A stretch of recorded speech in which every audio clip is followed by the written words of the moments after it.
Hello, hello, and happy new year. I'm realizing I might have, let's see, do I have my audio set up correctly? Hopefully, yes, I do. Awesome. I hope you're having a very happy start to your New Year's Eve. Yes, it is 8 o'clock in the evening. Yes, I am going live right now because guess what we got to talk about? The 2026 Charlotte real estate market report, everything that you can expect this coming year. And I'm the first person, if you can hear the fireworks going off, to talk about this because I'm literally making this video going into the new year. So, in this video, what are we going to be talking about? We're going to be talking about market overview for both buyers and sellers, a few things you can expect, pricing trends, and what we're seeing in the Charlotte market, inventories, days on market, neighborhood highlights, interest rates, upcoming changes with that, and affordability, and what you can watch for, a forecast with what is coming up next, coming up soon, and then also answering a few of your questions. So, starting out with the very first section, the market overview, what did we see in 2025? And I'm going to share some data here on the screen for you to have a look at. We're going to just go ahead and do this live so you can see the full, unfiltered, all of it.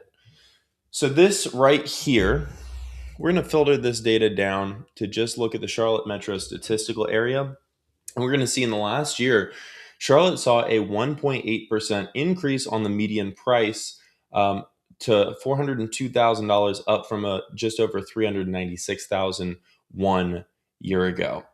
Now, whenever we're looking at median sales price, we always also want to look at what is the median price per square foot. And what is the reason for that? Well, you will see housing go in trends. And so sometimes more large homes are very popular. Other times, smaller homes are going to be more popular. And what we don't want to do is look at a skewed perspective of the market and make the wrong conclusion. So you can see, even though the median price, the median sales price has gone up by about 1.8%, the price per square foot has come down ever so slightly, which means that it is more likely that actually just slightly larger homes are selling a little bit more than smaller homes. Now, we can also split this out between resale and new construction, because this is also one of those things that is very, very prone to seeing spreads. And so you're going to see here there's been an increase in the affordability of new construction, by about 2.3% over this past year. And again, one of the things that this can be skewed by is size of home, because larger homes, even new construction, resale, both have a cheaper cost per square foot because you're spreading over the cost of development over more square feet. You can also see that, um, due to a variety of different factors too. Like, it is not just the size; it can be the finish grade, it can be the areas that are seeing more activity. But overall, the inventory that is available is giving you a more economical price per square foot on new construction. Pretty flat when you're looking in terms of resale, literally zero. So it went up ever so slightly, $1, came back down $1. That's not any sort of a statistically significant change. And again, over the market as a whole, if we're going back to our median sales price and then breaking it out again, you're going to see new construction up 1.7%, which, if you're seeing that price per square foot coming down, larger homes are very popular going into this new year. And you're also seeing resale up even slightly more, which means, again, with that being a flat price per square foot, bigger homes are in. People want space. And from my conversations with all of you wonderful folks, guess what? Everybody wants more space, right? I want more space. You want more space. Everybody wants more space because it gives you more optionality, more comfortability. And lifestyle is one of those trends we've seen over the last 2 or 3 years that I think is going to keep on going.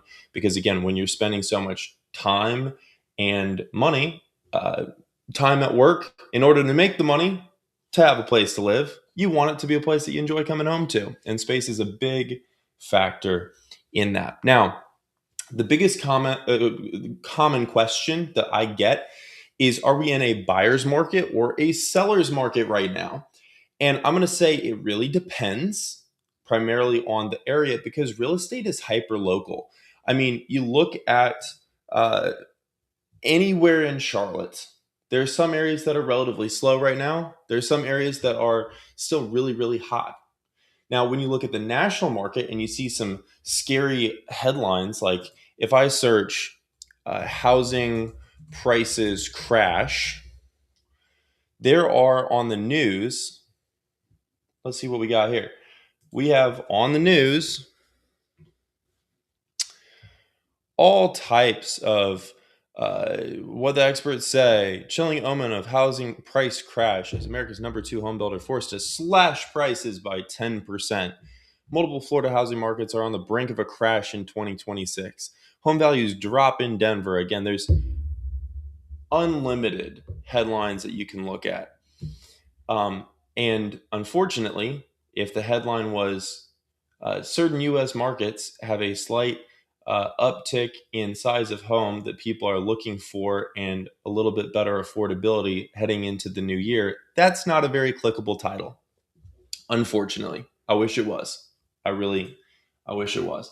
So, as you're seeing these headlines, especially if you're trying to get the full picture on where the market actually sits today, particularly where it sits today in Charlotte, then it's really important to pay attention to the nuance, right? And not the national trends, because again, real estate is hyper local, but looking at what are the local trends.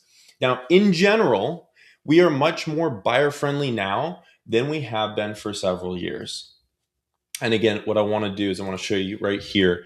There is, if we look at days on market, there is an uptrend right now in the Charlotte metro area. It is the highest that we have seen inventory because days on market is really how you gauge. Technically, it's not days on market. Technically, it's actually the months of supply.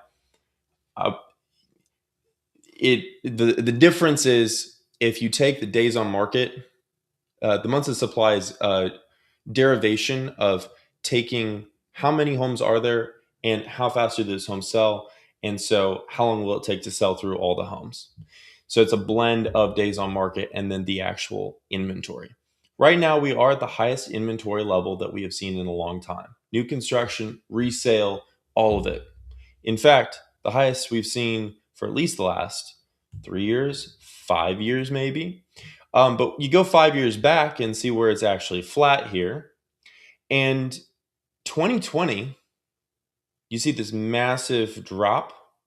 That was because the market was so high with cheap interest rates and homes started selling really quick. Rates go up. You see this swing back up as inventory starts to build back up. And then it has just very gingerly started to climb up. And you're going to notice here, one of the big things a lot of people ask, so is the market going to crash? Unless you have a massive influx of supply, a crash cannot happen, right? Because you have to be oversupplied in order to have that happen. And what you're going to notice, this was the big concern going 22 into 23 was this giant influx of new construction and inventory that was beginning to sit as people were trying to figure out how to navigate a very different market. And we don't care at the level because we've passed that level. What we cared about was the rate, how steep that curve was. And as the market started to reabsorb that, as builders came out with incentives and other things, at least again for our general Charlotte market, it's on a pretty steady trend right now towards, and this is the number everybody wants, we're sitting at 3.4 months of inventory. Is that good or is that bad? Well, it's a number. So it's neither good nor bad. But what it is still middle of the road. So back during COVID, we got down to just over 1 month of inventory, which is incredibly low. That ain't fun for anybody. Because that's where you get bidding wars, where you have all sorts of craziness in the market. If you're a seller, you can't find a place to move to. It's miserable for everybody. Honestly, even though it has some perks, it's miserable for everybody. And right now, again, 3 months is actually still considered a seller's market according to historical trends. If we go all the way back, let's go back 20 plus years. What you're going to see going back to 2004, so 21, 22 years ago, is this is historically very, very low. In fact, the price drop that we saw, again, people look at the level. You don't look at, that's a very noob thing to do. The pro thing to do is look at the rate of change here of inventory, because that tells you the reality of what was going on. The rate of change of inventory going back in 2008, 2009 was very, very steep. And you see, we don't have that right now. We still have this very, very gentle incline. And when you think back to when the market was good, but it wasn't crazy, that was 2014 to 2020, right? Very good market, not super crazy. And during that time, you see a slight downtrend because we were undersupplied. And so there weren't enough new homes that were coming onto the market, because after the crash, there weren't enough builders that came back and started building again. So nationally, we're still in a housing shortage. But these 6 years here, you're seeing 6 months was a balanced market. And so if we go to the median days on market, back then, that was like 40, 50 days was the median. Going back to 2014, 65, 60, 65, 66, 64, 62, 61 days. And we're still now sitting at a median of just 23. So all that to say, according to historical averages, we are still very firmly in what is considered a seller's market. Now, that said, what everybody is used to during this time period here, as we zoom into our more 5-year time frame, it feels a lot like a buyer's market because there's actually negotiation happening. And what I'll also add to the best deals that all of our clients get, because I've had, this doesn't guarantee any sort of outcome. That's my little fine print on this. But we've had 4 clients that got a 10% or greater discount on the appraised value this year. That's 4 different clients that walked into their home with 70, 80 plus $1,000 of equity, because guess what? There were plenty of homes that were a bad deal. There were plenty of homes where the seller was not motivated, or it was in an extremely hot area, or it was marketed really well. That's actually one of the ones a lot of people forget, is different listing agents have different amounts of skill. And so when somebody hires a really bad listing agent or hires a low cost listing firm that doesn't do any marketing and they just throw it onto the MLS and Zillow, and that's all they do, guess what? Those homes sell for less. According to the research, they sell for less. And that is a blessing for buyers, because we have way more negotiation leverage, especially if somebody does not know what they're doing negotiating, whether that's a seller or an agent. As a buyer's agent, we're able to get you a much better deal because there is an unfair advantage of information and experience when it comes to the negotiation. Additionally, if we're looking for a home that matches your criteria and the seller needs to sell, and you are the only buyer at that time when they need to sell, they want to sell really badly, then that puts you at an unfair advantage because they want to sell it to you more than you want to buy it. And we're able to just keep going to the next house if we aren't able to get the right deal. Again, can't guarantee it every time, but if you have the timeline, flexibility, and patience, and that's why it's important also, reach out early. I'm here and happy to help. I'm going to do my little shameless plug if I can find the screen. Call, text, fill out the Charlotte areas quiz and get a instant customized list of areas to move to that are worth some more research. It's a great starting point. Or just shoot me a text. I'd be happy to help you find a great place to, some great areas to explore and figure out if they might be a good fit for you. But again, that said, where am I in my notes? So again, that said, the market right now is still very firmly in a seller's market according to traditional metrics, but according to what everybody's used to and what it feels like out there, it's the most buyer-friendly market we've seen in a long time, and we may see for a while, especially if we do see rates come down this coming year, like many analysts are projecting. The overall mood, I would say, is or feel of the market right now is cautiously warming up. There's a lot of people that have been sitting on the fence long enough, waiting to purchase or waiting to sell. That we're starting to see a little bit more liquidity come back into the market. And what liquidity means is just that a seller can find a buyer. It doesn't mean that it's selling for more, it doesn't mean it's selling for less. It just means that there is an easier time of sellers' expectations meeting with a buyer's expectations in order to facilitate a sale to occur. So, we've checked out the closeout numbers from 2025. Also, um, the current feel and mood of the market as we're transitioning into 2026, and also a handful of anecdotes about recent client experiences. So, now that we've covered a general overview of the market, we're going to now talk about pricing trends, and what we expect to see happening year over year, especially as we're breaking down like the difference between entry level, mid market, and the upscale luxury market for Charlotte.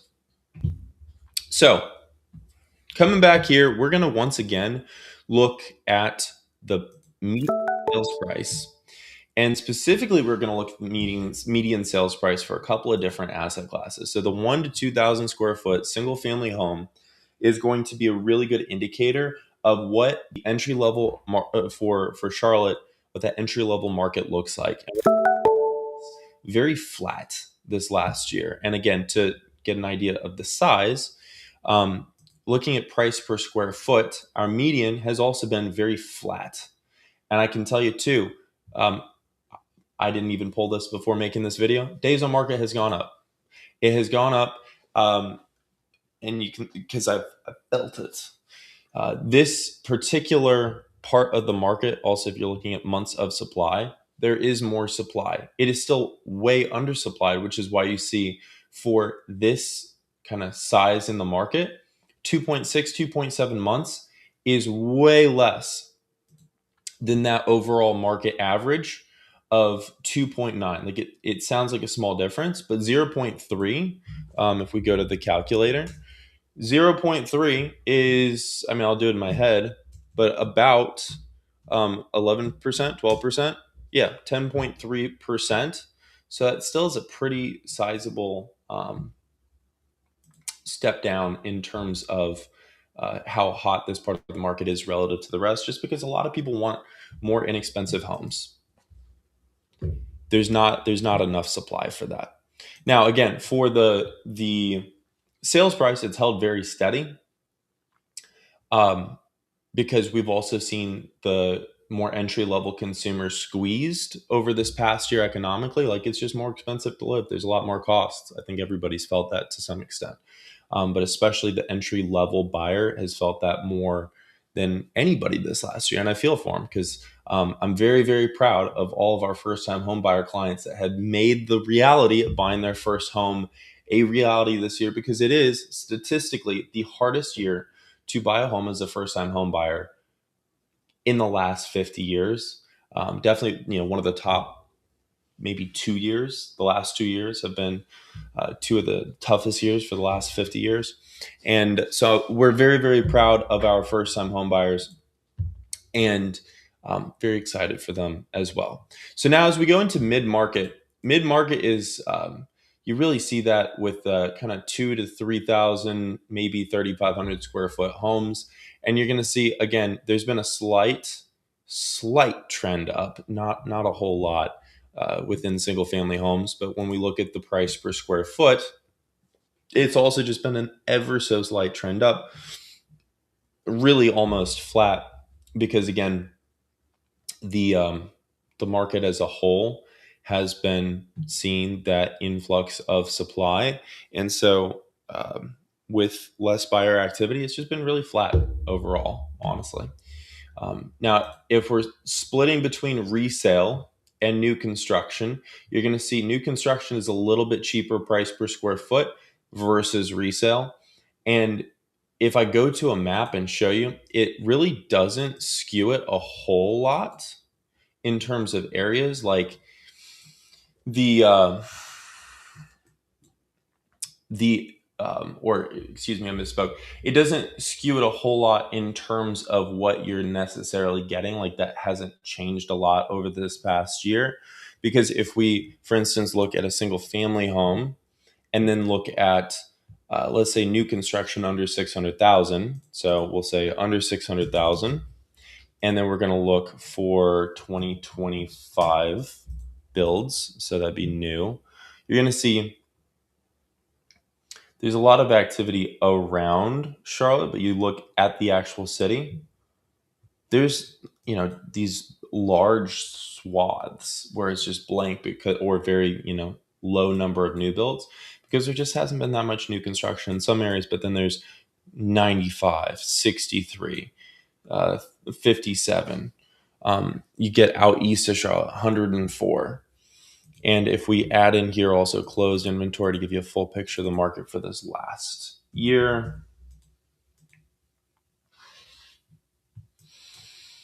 again, it accentuates even more. 340 east of Charlotte, nothing in the center of the city, nothing in South Charlotte, a little bit to the north, a little bit to the northwest, not a whole lot out in the burbs, but way more than you see in here. And especially you get out into some of these more affordable areas like Lincolnton or Gaston County in general, or down towards Monroe and Indian Trail, or towards York and Clover. Like these are some areas that have gotten a lot more popular in the last couple of years because they offer some of that mid-market affordability that's really hard to find elsewhere. Now, again, don't get me wrong, there are options these other places, but we're looking specifically at that new construction. And so if we're then looking at, instead of new construction, resale homes, what you're going to start to see here, if it will load,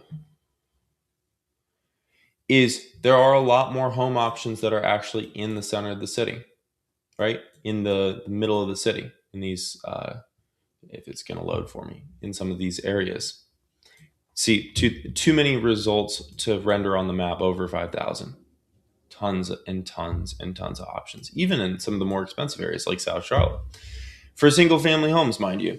And so, again, what you can see is, even though the number itself shows that resale is a little bit more expensive than new construction is super cheap right now, the noob interpretation of that is, oh, new construction is cheaper. The pro knows that resale homes tend to be in more established, more expensive areas. And so there's a slight skew in that math, but it gives you a very broad strokes idea of the trend of the market for the Charlotte MSA as a whole. So we covered a little bit of the price stratification for the entry level and mid-market level. I'm going to just show you a couple of quick things at the luxury level, as well as a couple of homes. We'll look at a couple of homes that sold this past year that broke some records. And let me share my screen again. What we're going to do is say we want to just look at over 3,000 square feet, single family, and we'll go to, it's not really luxury, but we'll say to the $1 million mark and up, just to get an idea of what's out there. So over the $1 million mark, single family, the median sales price for this year, you can see new construction has climbed, meaning that we're seeing more inventory in that $1 million mark. I'm going to actually not split this out.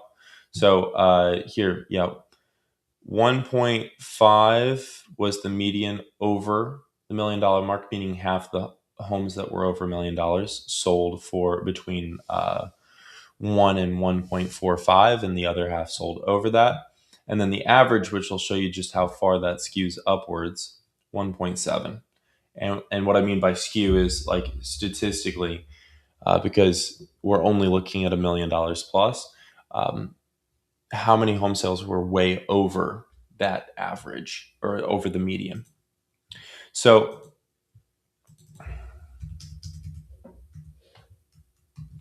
we're going to look at just the 10 million plus, because I want to find a few of the fun home sales from this past year. There were 18, 19 options. Many of these are still listed. This was one of the crazy ones. 8,200 square feet, Whitley Custom Homes, built in 2018, 6 beds, 6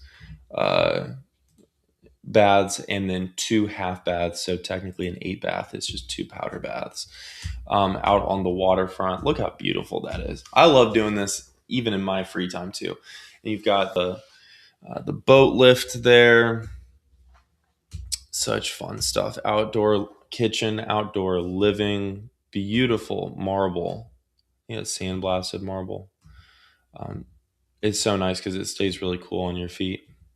And just some gorgeous stainless appliances. I think that's your, what's it called? Like a chef's kitchen, prep kitchen. Just gorgeous.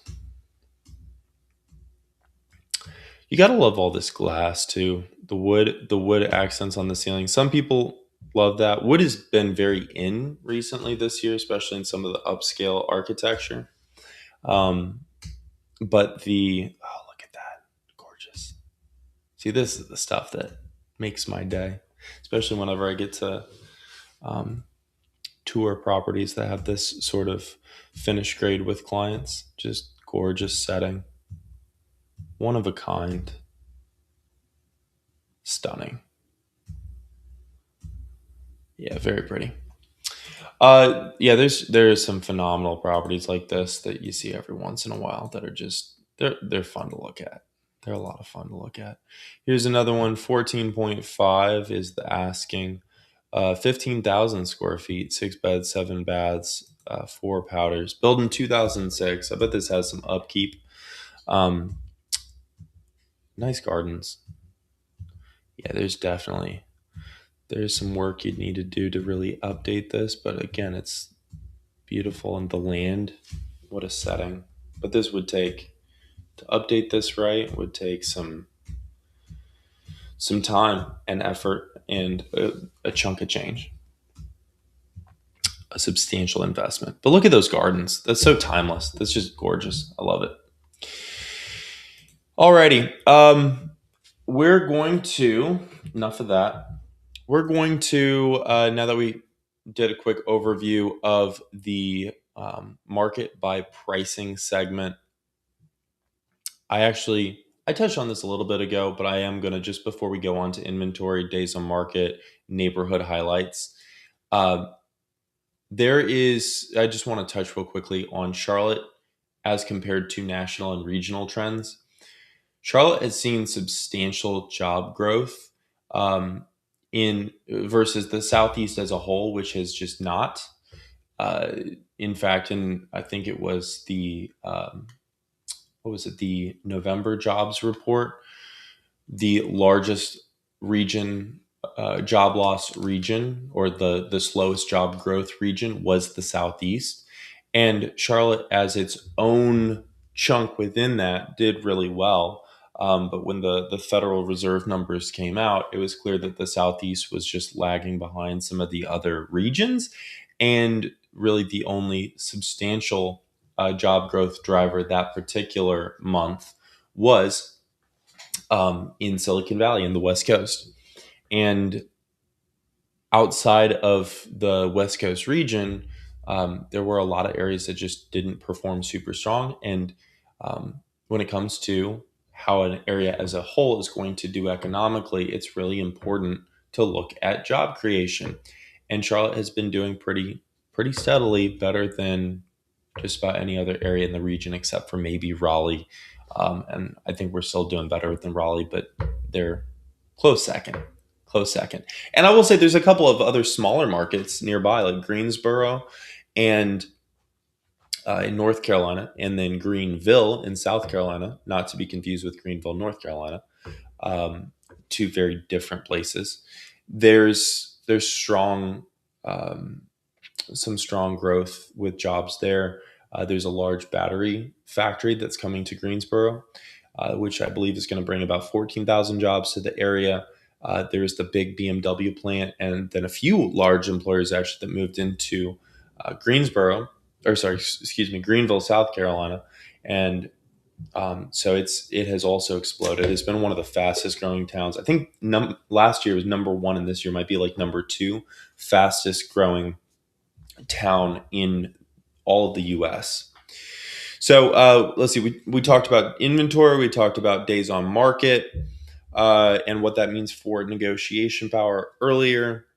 Okay, so looking at neighborhood highlights, I'm going to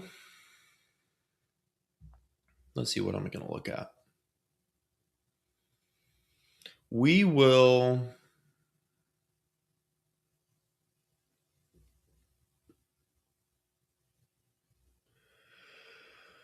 We'll look at a few areas and rank them as hot or not. How about that? How about that? I feel like it oversimplifies it, but it'll give you an idea for what's out there. So, going to. Actually, I'm going to go to. Let me pull up the map. My maps.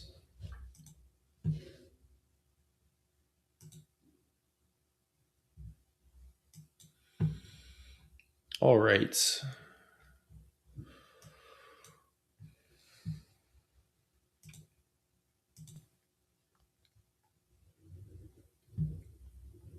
So we'll pick a few areas that we've had a lot of clients interested in recently, and we'll look at the market fundamentals on the more granular level to see how they are doing compared to the Charlotte average.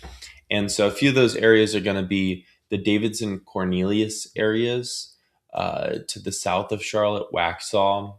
We've also had a few of our friends, a few of our clients uh, look at the Lake Wiley Clover area as well. And so we'll look at each of those three, and also Mount Holly. The Mount Holly Stanley kind of area has become a little bit more popular in recent years, and so we'll compare those. So let's see, getting rid of that Charlotte MSA, Mount Holly,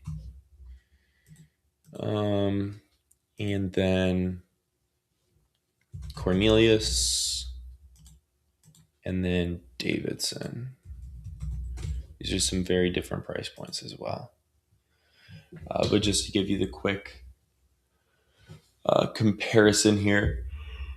Actually, what I'll do is I'll pull these out. I'll do the upscale areas, and then we'll do some of the more affordable areas here in a little bit. So we'll put in Waxhaw. All right, so you can see here, Cornelius with an 850 median price, Davidson 805, Waxhaw 818, Charlotte median overall of 506. And I feel like I'm filtering by something. Oh, average. That's why I was like, that's not quite right. But you can see they're all skewed upwards. The averages are by, excuse me, some very high end sales. Waxhaw median is 694, 618 for Davidson, 540 for Cornelius, and 402 for Charlotte overall. And I mean, you can really see Waxhaw has been the place to be. It's been, I mean, despite high rates and some of the headwinds the last couple of years, it has just really performed well. And I think that's for a few different reasons. One of those reasons is there's a few really large scale retirement communities down that way, like on Court Stream side, um, and I think a couple of smaller ones as well. And excuse me, long day. A couple of smaller ones as well, and so there's some higher price point homes there. And then also just the trend I've noticed is because Waxhaw does have some really nice larger homes, larger estate style lots. It statistically attracts a more affluent demographic. Um, that's a virtuous cycle where then it starts to attract more people that want to spend more money, and you start to see the prices continue to appreciate. Again, not a ton, but 3% given this past year is definitely a strong outperform. Davidson, relatively small. So you also see, because it's relatively small, the data is very lumpy and bumpy. And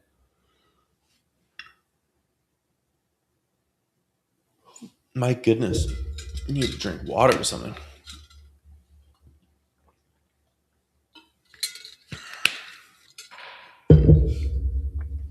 Um, Cornelius too, but it's still, I mean, it looks smoother here. Uh, they've also performed relatively well, but be that as it may, um, Waxhaw, just because of the larger lots, it has definitely been one that I've seen a lot of interest in, more than I did a few years ago, more than I did 3 years ago in particular.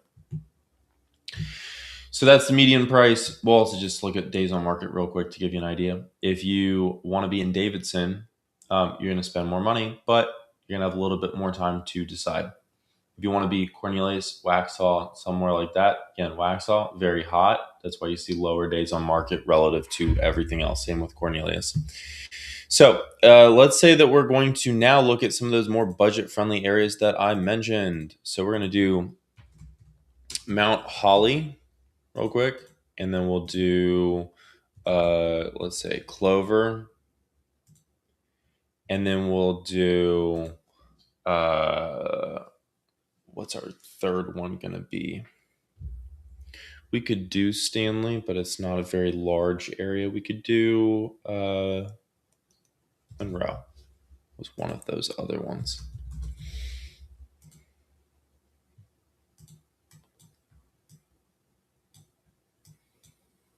Indian Land. We've also seen more interest in that. Clover, Lake Wiley. Excuse me, it's been a long day. Ooh, Denver might be a good one. Seen some more interest there, but that's not quite as much a real budget friendly option. Monroe and Midland are probably the two best ones to look at for that. So days on market, you're going to see again Mount Holly, one of the more desirable ones, just because it has relatively good proximity to the city, easy commutes in. Depending on the time of day, you can get into Charlotte in 20, 25 minutes. And then looking at price per square foot median, they're all pretty much in line right at that 200-ish mark, just over 200. Sales price, again, you can find the median. So half a home sold for more, half of the home sold for less, without filtering for anything. It is going to be right in that high 3 range. And then if you're going just looking at single family alone, Mount Holly, again, is going to be one of the most economical options out there. And it's also why it's been so popular. Like, I've had clients that built from scratch essentially for only, maybe $430,000, got a essentially custom grade home, lots of upscale finishes. And I had one client that got exactly what they were looking for just under $400,000. Built exactly how they wanted it on their lot in Mount Holly, again, for under $400,000. There's not a whole lot of places where you can still do that around Charlotte. They exist, but with that kind of accessibility into the city is more limited. And personally, because I live not too far away, I really like Mount Holly and Belmont both. They're only a few minutes from each other because of all the activities and things that they got going on in the town. It's just a fun area to be. There's a lot of good stuff, and I don't have too many complaints. Let's see, what else are we covering today? That's my quick highlights for a few different areas to look into. Some of the areas that I've seen as new construction hotspots, rising demand, or just trending areas in general. And as we look forward to the future, the forecast for 2026 and what to expect, Some of the things to watch are going to be job growth, the corporate relocation trends, and also um, migration through the states. We see a lot of people coming here from New York, a lot of people coming from Texas, California, Florida. And I've only seen more people continue to come from Florida and New York and Texas in particular, and also started seeing people coming from states and areas that we hadn't seen before, like Chicago, even places like Nebraska and Colorado.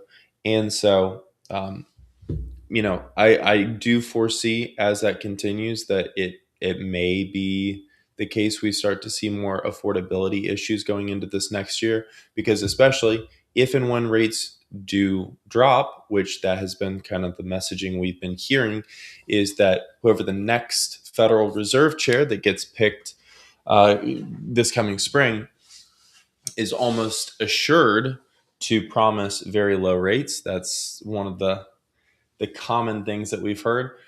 If and when rates come down, what that will mean for the market is insanity, like pandemonium. I honestly think that because we are so supply constrained right now, lowering rates will cause even more of an affordability crisis.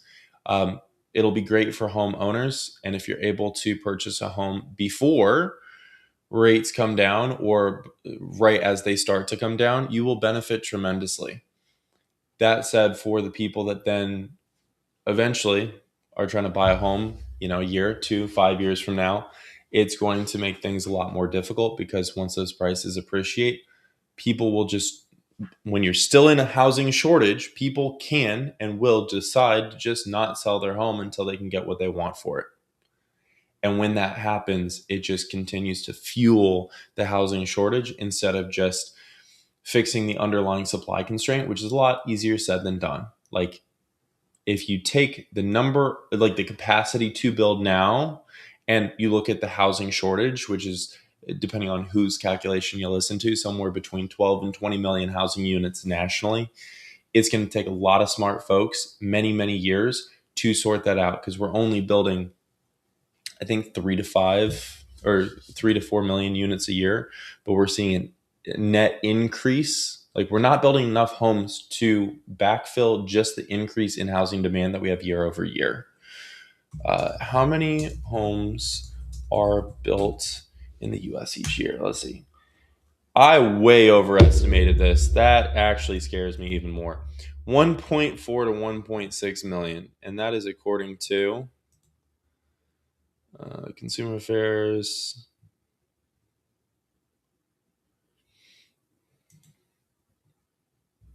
Yes, I am a human. Are you a human? I hope so. I hope so. I want real viewers. I shouldn't even say viewers, because it's our community. I want real people, real friends in our community. Because if you're watching right now, you're dedicated to this. Especially, what are we, 45 minutes in, 43 minutes into a video on the housing market on December 31st. That's dedication right there. I'm proud of you, and I appreciate you for watching this, whenever it is, whether it's tonight or another day. But yeah, 1.4 million units. That is not enough. So to put that in perspective, so 1.4 million units. How many need a home each year? I don't know how to word that. How maybe increase of housing demand. Increase of housing demand in the US each year.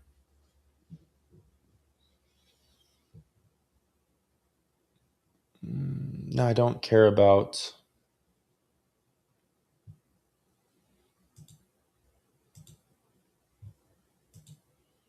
Oh, this will be probably good. Piece by JP Morgan.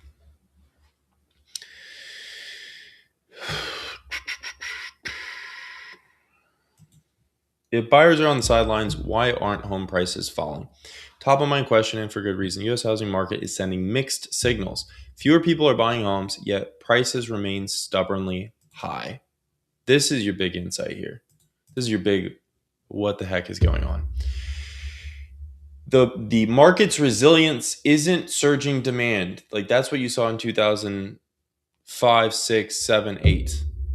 Because there was like if you said I want a house, you could get approved. And now that's not the case. It's a shortage of supply. After 2 years of elevated mortgage rates, buyers have largely been on pause. Pending home sales, a key forward-looking indicator. Yeah, this is actually gold. This is a pro insight. And this is also why we actually look at inventory, because inventory and change in inventory is an implicit way to calculate pending home sales.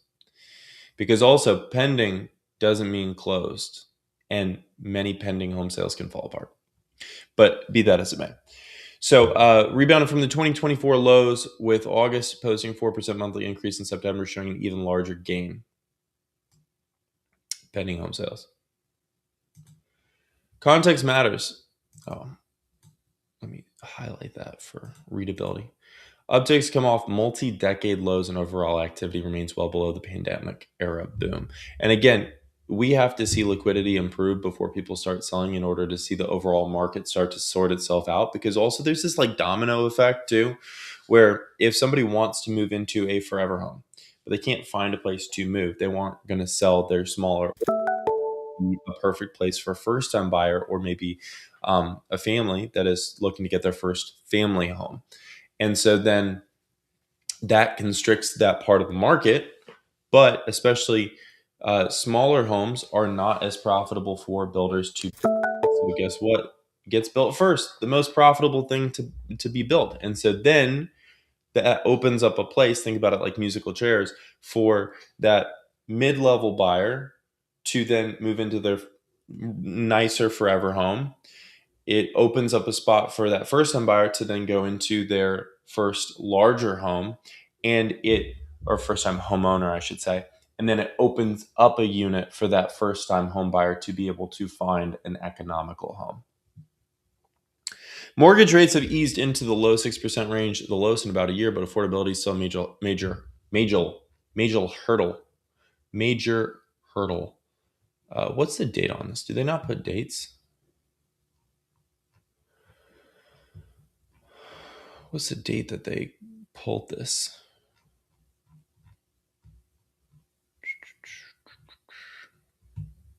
I'll look that up here in a minute. Maybe it'll implicitly show me. This was probably mid-year. Well, let's see, 23, 24, 25. This looks like it's probably about September. But affordability is still a major hurdle. As of early 2025, prices are up 60% nationwide since 2019 and are still rising at a rate of 3.9% year over year, according to the S&P CoreLogic Case-Shiller. Yeah, it's the best national index we have. And I will say, too, it's hard to really look at housing prices nationally because, again, every market is so hyper-local that you can get kind of an average an index for the housing market as a whole, but it shows you the general trend of the entire data set. It doesn't show you the whole story in any single area. And so also when you read things like this, that still doesn't take into account the locality of markets like Charlotte or anywhere else. Like, again, even within Florida, there's some areas that are super hot, super great to be buying or selling in right now.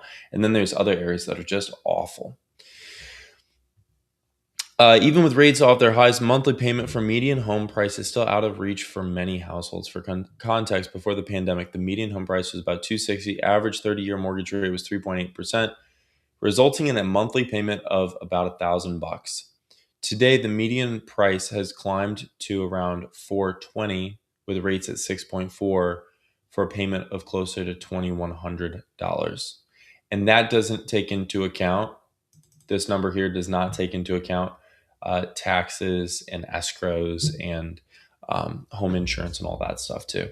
And that's how you find, even with those numbers, in some areas like the Northeast, like New York, or even down in Florida, When you add in insane property taxes and you add in insane home insurance, you can go from $2,100 to easily um, being a lot closer to $3,000, $3,500, which is just insanity.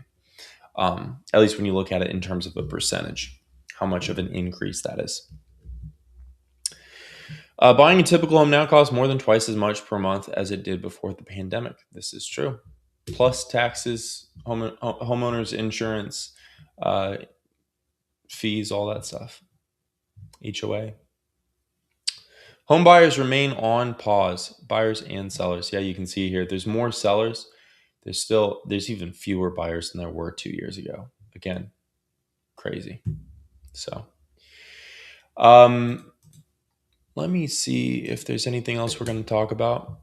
Basically, if rates come down, which I mean, it's going to be a boom for anybody. Because also, if rates come down, a ton of people are going to refi because they have high rates.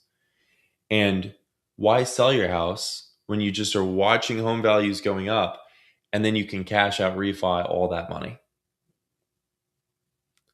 Like it will be very, very good for anybody that actually is owning one or multiple homes at that point, and it'll be very tough on a lot of first time buyers. And eventually it will sort itself out. I don't mean to be a doomer, but it is going to take a lot of time and, most importantly, a lot of contractors and tradespeople to build. And so, anything we can do to invest in getting more of those folks, or if you have an interest, get into the real estate market. Reach out to me if you want to develop, and we can help you make that happen too. I got great attorneys for land entitlements and all the stuff that goes into developing raw land into something that even can be built on. So, key takeaways and points. We're gonna just to do a quick market recap. 2025 pretty flat, kind of a boring year in many ways. There still are some great affordability markets around Charlotte. There's also some booming markets in and close to within a couple hours of Charlotte. And overall, 2026 is very, to use Fed speak, to use a phrase from Mr. Jerome Powell, data dependent. We will see what rates and what the Fed does, and that'll have a big impact on where the housing market goes and whether it kind of stays in the holding pattern or whether it continues to become more challenging, especially for home buyers. And if this was helpful, if you enjoyed sitting in on this, I appreciate you, especially for making it this far. You can subscribe, hit the bell for notifications. I'm going live every day, all year long, maybe even multiple times a day. And you can always send me questions, reach out, book a call, hang out. I'll answer questions, help you put together a plan to move. Whether you're moving in a week, whether you're just coming to visit in a week, whether you are planning to move in 6 months, 18 months, I don't care. I just love talking to people about Charlotte, North Carolina, one of my favorite places in the world because it is, do you see this? I'm wearing shorts and a t-shirt right now uh, in December. I grew up in the Midwest. That's not possible. This is what I love about Charlotte. It was a little bit chilly today, but with the sun, it was so warm. It was so nice. And again, you can't do that a lot of places. And it doesn't get as sweltering hot as it does down in Florida during the summer. Doesn't get as cold as it does up north in the winter. It is the way to live. It is the way to live.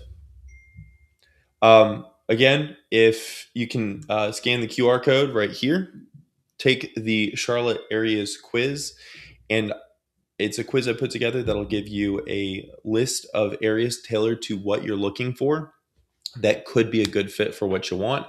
And as always, until next time, I hope to show you around town. And if you have ideas for a video, drop them down below. I had a gentleman call me yesterday asking about what's Charlotte skyline going to look like after all the stuff that's under construction gets built this year. And I promise I'm going to make it, and I am going to make it Wasn't able to get around to it to today because we had too many wonderful clients that were reaching out. I was in meetings all day, back to back to back to back, and very excited to help some people move a couple people moving entire investment portfolios to Charlotte.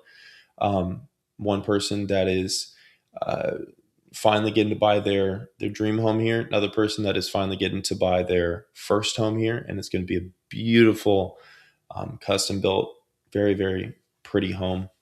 Um, Helping people at all different stages of their life and of the real estate market life cycle, and hopefully get to chat with you and help you do the same. Call, text anytime. My name is Lucas Roller, your favorite, at least I better be, your favorite realtor here in the beautiful Queen City. And until next time, as always, hope to show you around town and talk real estate. So take care. Happy New Year. Have a great one. And